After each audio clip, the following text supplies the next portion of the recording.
민주는 깜깜한 밀실 안의 어둠이 자신을 끌어당기는 느낌에 꼭 이 어둠이 소용돌이처럼 느껴졌다.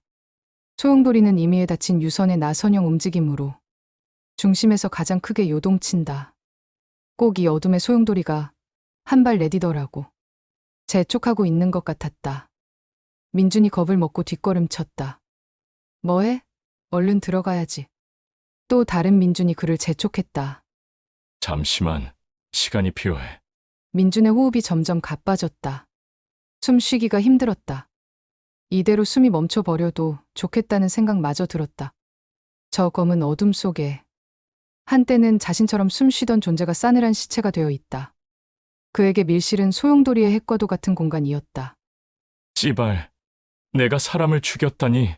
또 다른 민준은 이 긴 기다림에 지쳤다는 듯 무심하게 한마디를 던졌다. 민준아, 넌 죽이는 게 꼭 나쁘다고 생각해? 당연하지. 우린 살인마야. 살아있는 생명체를, 그것도 사람을 죽였다고. 무슨 말인지 모르겠어? 하. 민준아. 우리들은 태어날 때부터 죽음이라는 친구와 항상 함께하고 있어. 그리고 어쩌면 죽음은 인간에게 내려준 가장 큰 선물이자 축복일지도 몰라. 뭔 개소리야? 생각해봐. 저 안에 있는 사람은 사회의 부조리함을 겪으며 힘들게 살아가는 사람이었어. 그런 그녀에게 넌 자유를 선물해 준 거야. 더 이상 힘들어하지 않아도 되는 곳으로 네가 그녀를 보내준 거야. 그녀도 이것만큼 큰 선물을 받아본 적은 없을 거야. 그리고 당연히 그녀도 너에게 감사하고 있을 텐데 왜 이리 못나게 구는지 모르겠다.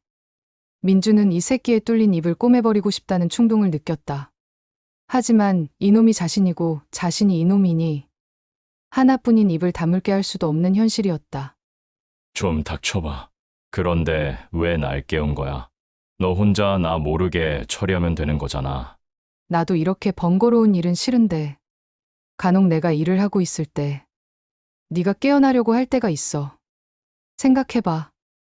만약 내가 누군가를 납치해서 납치라는 표현은 좀 교양 없어 보이니까 그래 누군가를 초대해서 차에 태우고 오는데 갑자기 네가 깨어나 버린다거나 또는 한창 재미 보고 있는데 네가 깨서 내 일을 망쳐버리면 안 되잖아.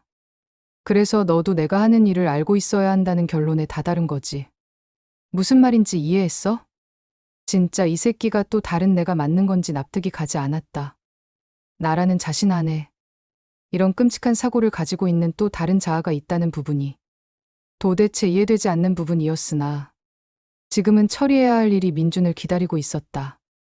그럼 지금 나보고 너와 함께 시체를 처리해라는 말인 거지. 그렇지.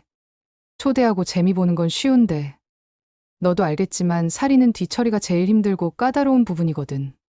자, 그러니 이제 진짜 저 어둠 속으로 내려갈 시간이야. 첫 번째 계단 쪽에 보면 스위치가 있으니까 켜고 조심히 내려가. 민주는 그의 얄미운 목소리를 뒤로하고 불을 켰다. 달칵.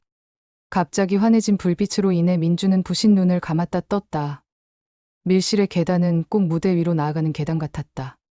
두근거리는 심장을 부여잡고 민주는 조심히 소용돌이의 중심부로 향했다. 쿵. 아무에게도 들리지 않았겠지만 수술용 침대 위에 차마 말로는 형언하기 어려운 형태의 시체가 놓여져 있는 걸 본 민준의 심장은 지하 속으로 떨어진 것 같았다. 그의 입에서 낮은 욕설이 흘러나왔다. 씨발, 정말 사람인 거야. 왜? 잘 구분이 안 가? 그러면 좀 더 가까이 가서 봐. 민주는 자신이 지금 보고 있는 생명체가 정말 살아 숨 쉬던 사람이 맞았는지 의문이 들었다. 인간이라는 존재가 이렇게 훼손되어질 수 있다는 게 놀라웠다. 그가 한 걸음 더 내딛었다. 우, 아유, 정말 엄살은. 잘 좀 봐 너와 내가 만든 작품이 어떤지. 나도 진정한 살인은 이번이 처음인데 좀 섬세하지 못했던 것 같아서 아쉽다니까. 다음번에는 좀 더 심혈을 기울여 봐야지. 안 그래? 민주는 그의 말에 할 말을 잃었다. 어떻게 인간이 이리도 잔인해질 수가 있는 건지. 눈앞에 있는 시신은 두 눈이 적출되어 텅 비어 보였다. 긴 머리를 가졌던 걸로 보이는 머리의 일부가 깎여져 있었고 손가락에 있는 손톱 모두가 뽑혀 있었다. 더 처참한 건 이 여성의 다리가 기이할 정도로 늘어나 있었다는 것. 민주는 두 눈을 질끈 감았다. 감은 두 눈으로 눈물이 흘러내렸다. 민주는 그 자리에 털썩 주저앉아 멍한 모습으로 소리 없는 눈물을 흘릴 뿐이었다. 휴. 그래, 네가 이렇게 반응하는 것도 이해해. 응, 그럼 내가 너에게 선택지를 줄게. 다 너의 선택에 맡기겠다는 말이야. 이 얼마나 관대한 처사인지 넌 잘 알고 있어야 해. 이번이 너에게 주는 처음이자 마지막 선택의 순간이 될 테니까. 어떤 선택인데? 민주는 눈물로 얼룩진 얼굴을 훔치며 물었다. 네가 정 이런 삶이 싫으면 경찰서 가서 자수해. 그럴 용기가 없으면 내 말대로 하고. 넌 어떤 선택을 할 거야? 민준의 얼굴이 당황한 모습으로 굳어졌다. 자수. 과연 자신에게 그럴 용기가 있는지 되물었다. 민주는 절대로 그가 스스로 경찰서를 찾아가지 않을 것이라는 걸 알았다. 그에게 남은 선택지는 단 하나뿐이었다. 또 다른 그를 도와 이 시체를 처리하는 것. 단지 그 하나만이 그의 길인 거였다.